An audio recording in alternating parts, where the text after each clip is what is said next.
I still think in my mind I had a plan. I didn't know what that plan was, but there's this level of confidence that it was going to happen until that graduation day, because somehow it just smacked me in the face that, hey, now is real world, right? You can't, I mean, you know, you're going to have to find ways and do things your own. He led the restoration design of one of Hawaii's most iconic hotels and has been named one of Hawaii's top young leaders and small business owners. Yet during his high school years, Rob Iopa's future did not seem quite so bright. Architect Rob Iopa, originally from Hawaii Island and once an underachiever. Next on Long Story Short. Long Story Short with Leslie Wilcox is Hawaii's first weekly television program produced and broadcast in high definition. Aloha mai kako, I'm Leslie Wilcox. You may have walked through or perhaps admired a building designed by architect Rob Iopa, but you probably didn't know the person behind the design. Rob Iopa's local projects include the University of Hawaii Hilo College of Pharmacy and College of Hawaiian Language Complex, the redevelopment of Kuhio Beach Park in Waiakea, and the restoration of the iconic Royal Hawaiian Hotel. Under Rob Iopa's leadership, his Honolulu-based startup firm WCIT Architecture has grown into one of the largest architectural firms in Hawaii. Pacific Business News named Rob one of the most influential leaders of Hawaii for the next 25 years, and the Small Business Association named him the 2008 Business Person of the Year for Honolulu. From an early age, Rob's parents were focused on his education. His mother, Glenda, had to put her college plans on hold when she gave birth to him at age 17. Born and raised in Hilo in the late 60s, and kind of grew up with my mom and dad in a little area of Hilo called Waiakea. I remember crossing the street to go to my preschool, literally. Ended up going to a small private school called Henry Opukahia.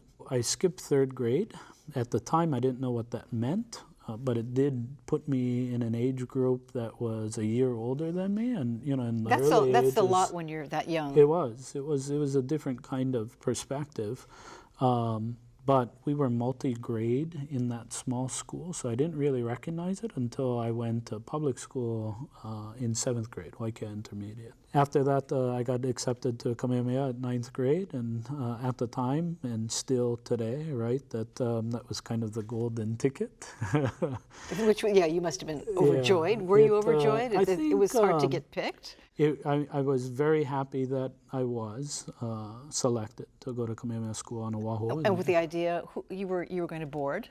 So it was interesting. It was a time when my mother had graduated from University of Hawaii at Hilo with her political science degree and had applied to Manoa Richardson School of Law and was accepted. My mother and father had divorced by that time, and Mom brought my sister, who was 4, and me, who was nearing 13, to Oahu. So I lived with my mom as she raised both of us, worked, and went to law school. It was a transition period for me, kind of moving and other things kind of going on. So it was a little bit of a difficult time. It wasn't the right place for me at the right time. Is that right? Well, I think of 13 as a time of life that I would prefer not to remember myself. I mean, it is. There's a lot going on.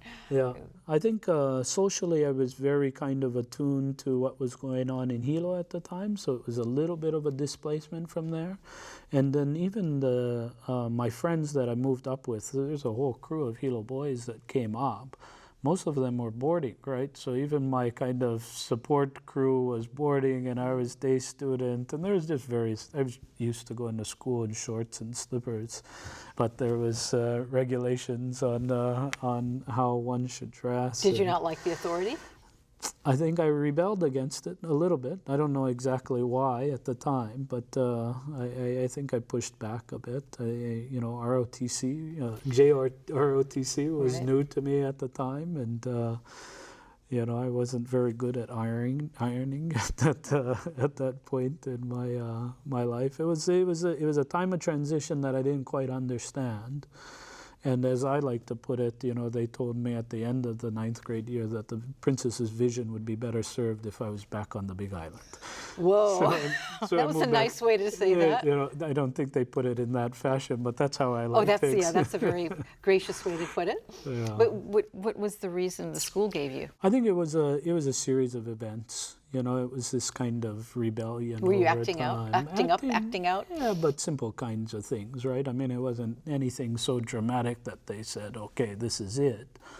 But, I mean, there were things like slipper passes, right? That if for some reason you had a foot injury, you were able to wear slippers. And, I'd fake my slipper pass or, I mean, those kind of things. Did they just think you just weren't ready yet? I think it probably worked out that way. That I wasn't, my actions were showing that I wasn't happy at that place.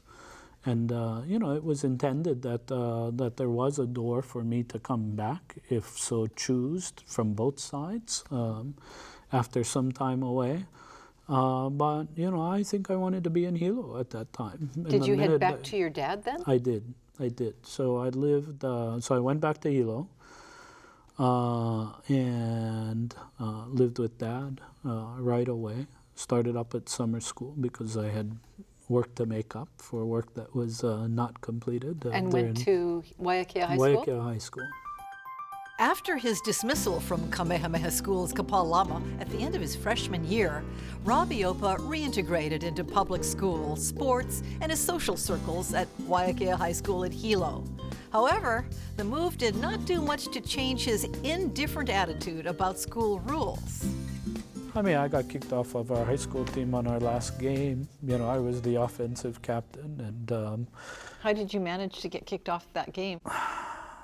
Tardiness, missing school, those types of things. It was that kind of period of time. My senior year GPA was 1.7. I didn't have much aspiration to kind of finish high school in the traditional sense. Did teachers tell you you're a smart boy, but you don't try hard enough? Yeah, is that what you would get? That's the kind of storybook kind of version of how some of these things played out. It did play out that way for me. It definitely towards the end of my high school career too, right? If you only applied yourself, right? Those types of things. And to a certain extent, and this may sound a little cocky, but I thought I could, I thought I could turn it on or off. Rob Iopa was a classic example of a high school underachiever, a student who had the potential to do well if he only applied himself. During graduation day, a heart-to-heart talk with his grandmother began to set Rob on a new path. It was my graduation day, and my grandmother kind of looked at me after this kind of turmoil, the past 4 years of up and down cycles. She's been an important part of my life as well, but all the way through. When she said, she literally was looking at me almost with tears in her eyes, saying, "So what are you going to do now?" I don't know why. I probably had thought about it. I actually physically failed high school drafting. I got an F in high school drafting. But I loved it. I loved the precision of drawing, I didn't like being in class at the time. It was kind of strange. But I loved the precision of how things met. And mathematics has always been kind of something that I was interested in. I loved geometry. I loved trigonometry. I loved the kind of shapes and patterns and the complexity of figuring something out. In response to my grandmother, I said, I'm going to be an architect. Yeah, it was probably the first time I ever blurted it. And I remember to this day where I was and what I said and how I said it. Had you met an architect before? Yeah, so we had an architect in our family circle. He was my Uncle Jay's friend. He's still a practicing architect in Hilo, and I've told him this many times that he was my inspiration. He was just cool, He had the right cars. He had this long flowing hair. He always dressed nice. It looked like something that was interesting, and it seemed creative, and I was like, wow, I want to be an architect. I didn't know how to get there. Hawaii Island Mayor Billy Kenoi, Rob Iopa's close friend and classmate in high school, shared a similar high school experience and spoke about it in a 2014 commencement address, which went viral on YouTube.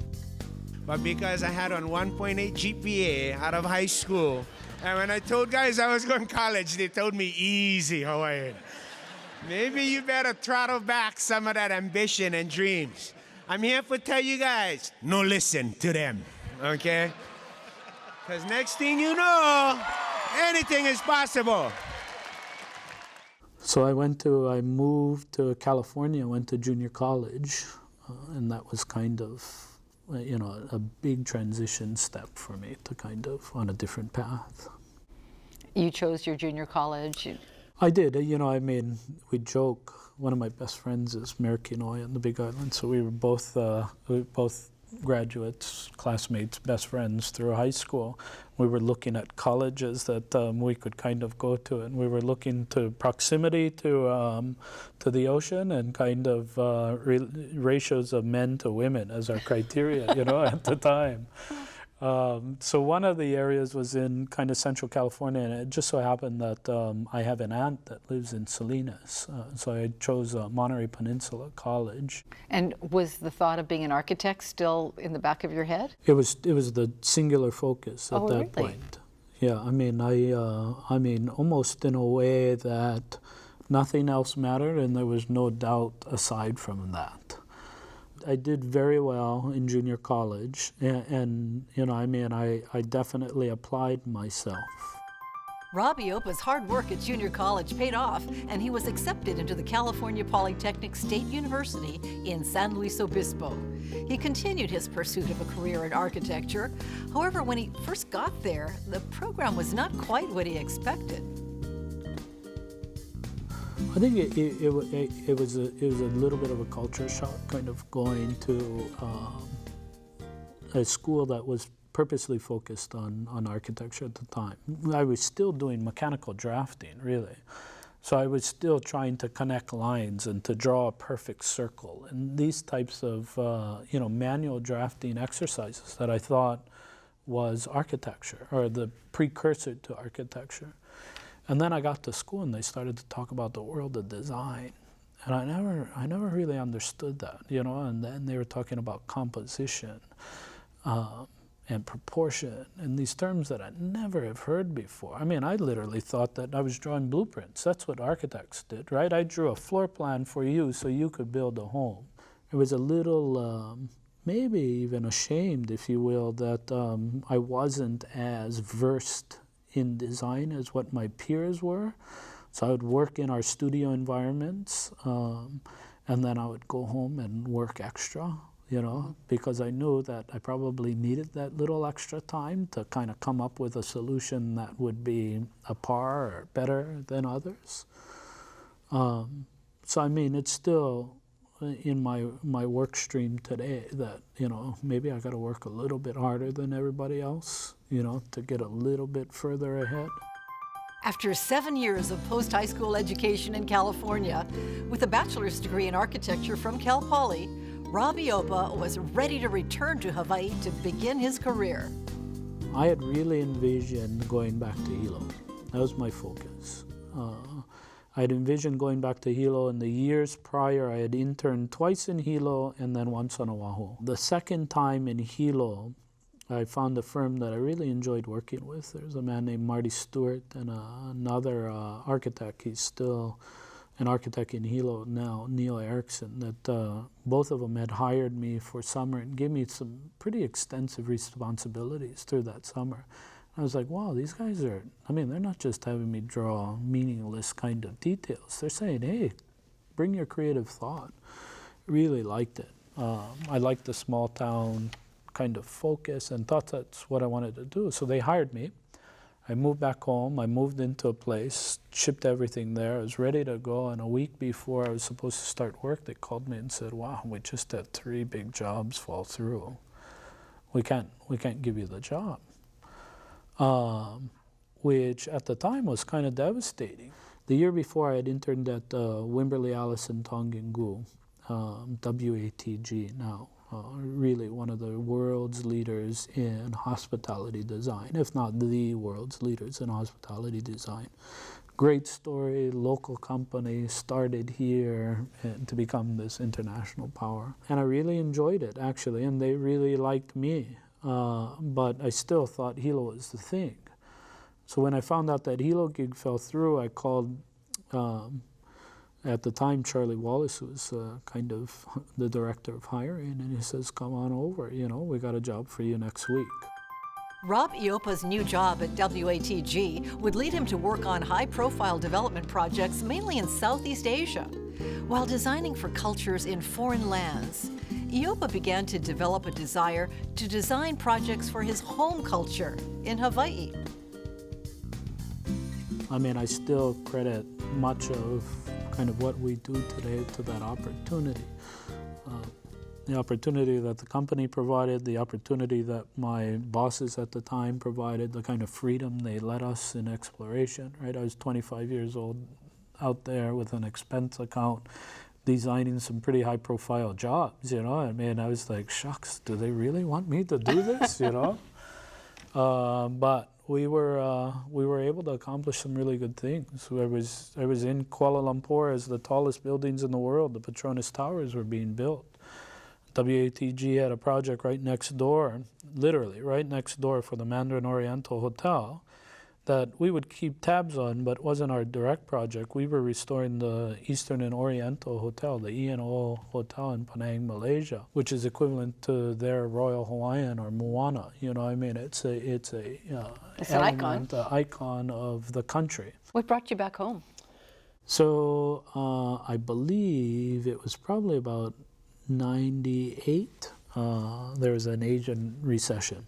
I mean, essentially all projects that we were working on went into kind of deep hibernation.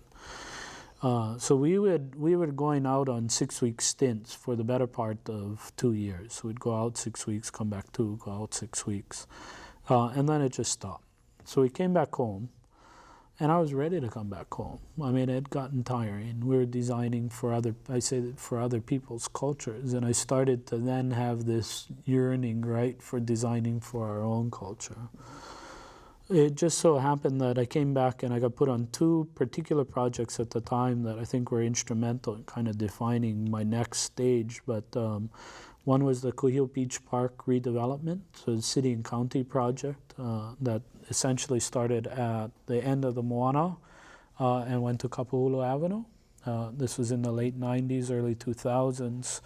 Included new beach substations, surfboard racks, closed down Elena Kalakaua, brought in all those grassy lawns and meandering walk, really transformed Waikiki in many ways under the Harris administration.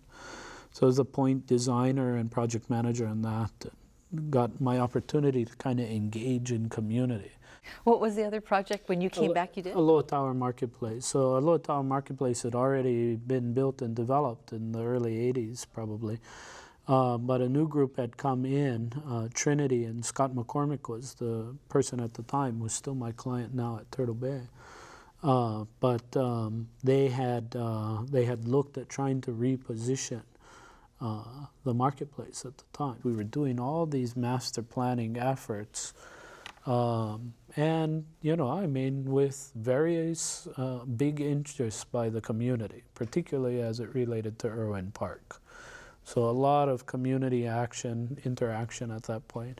I had been dealing with the city as part of the Kuhio Beach Park project, and I got to deal with the state, the Aloha Tower Development Corporation as a board of appointed officials, and having to go through that process, and just all of that started to spur my next set of desires, I guess, and that's when I really started to focus in on doing work only in Hawaii.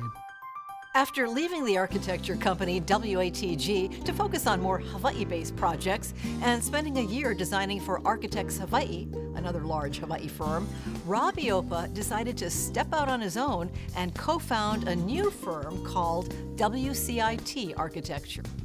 And it was really because of calling and an opportunity to join back up with two of my former bosses at WATG who had left to start their own firm, and we joined up to start the firm that we have now, essentially. Was that in 2000? It was in 2000. And I've read that you went from startup to one of the largest architectural firms in Hawaii in maybe 8 years? Yeah, maybe even shorter. I mean, we never reached the kind of plateau of the largest firms in town, like Architects Hawaii and Group 70. But I mean, we were definitely in the top 3 or 4. How did that happen? Timing, luck, friends. 2000 was the kind of beginning of this incredible economic boom throughout the world, but definitely here in Hawaii. Royal Hawaiian Hotel. How'd you feel when you got that job? It was quite remarkable, you know. I mean, there's periods in time and projects that you go back and you kind of just relive. But in my mind, that was the project that said WCIT has arrived. We had been doing significant projects on the outer island, but you know, as a firm, as iconic as the Royal Hawaiian Hotel was, it was really incredible.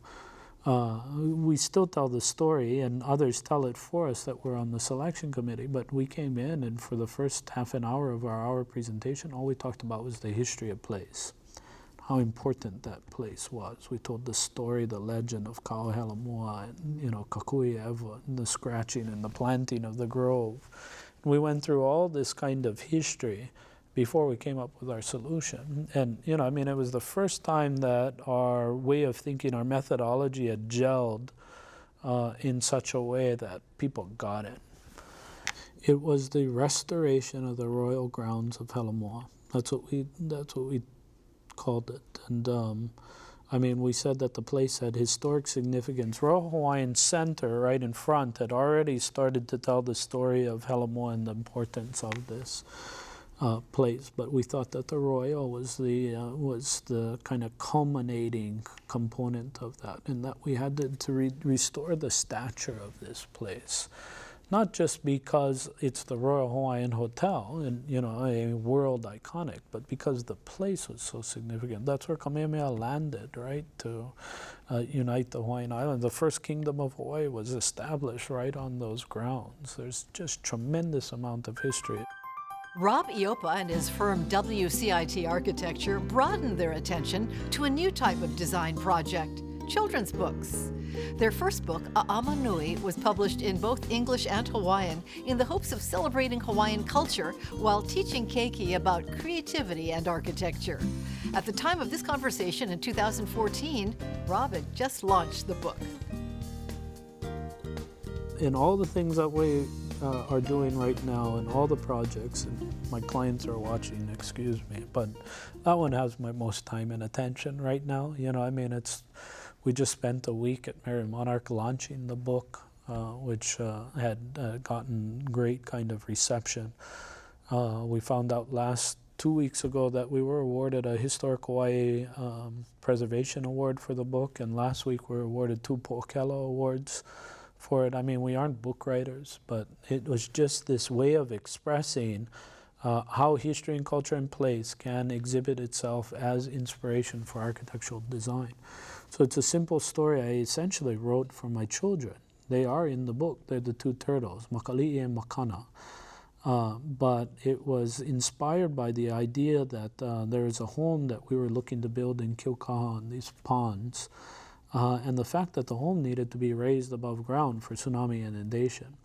I've always hated the idea of these just, you know, building on stilts that just look strange. And I said, you know, when we designed this, we've got to find a way that this building can actually touch the ground, almost like legs.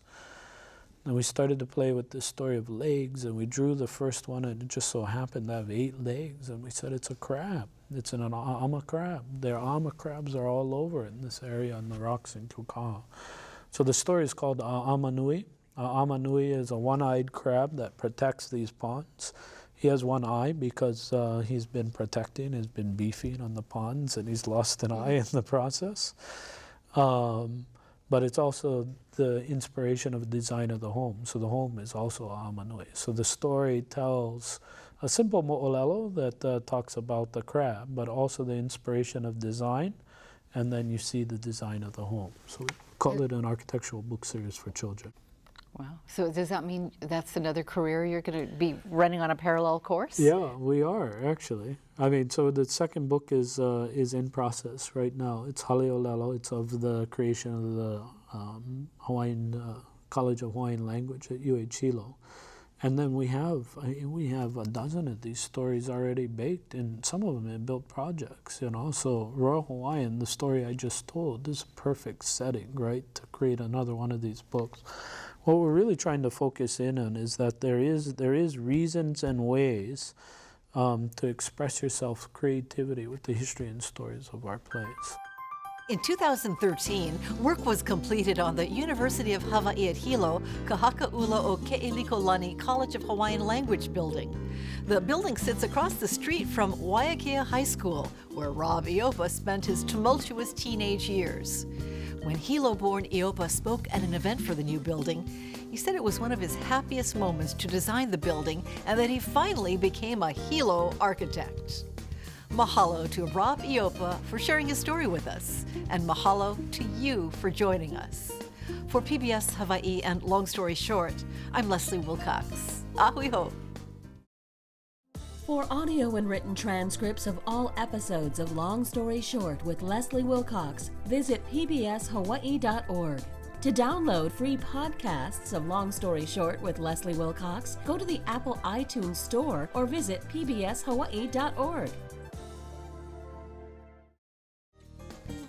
I'd like to say that our best designs do get built because that's what makes them the best, right? I mean, because they're doable. They're doable, right? I mean, we can all live in this kind of fantasy world and design what ifs. And many of them, I mean, I've seen many wonderful proposals that never meet fruition, but the best designs are the ones that get built.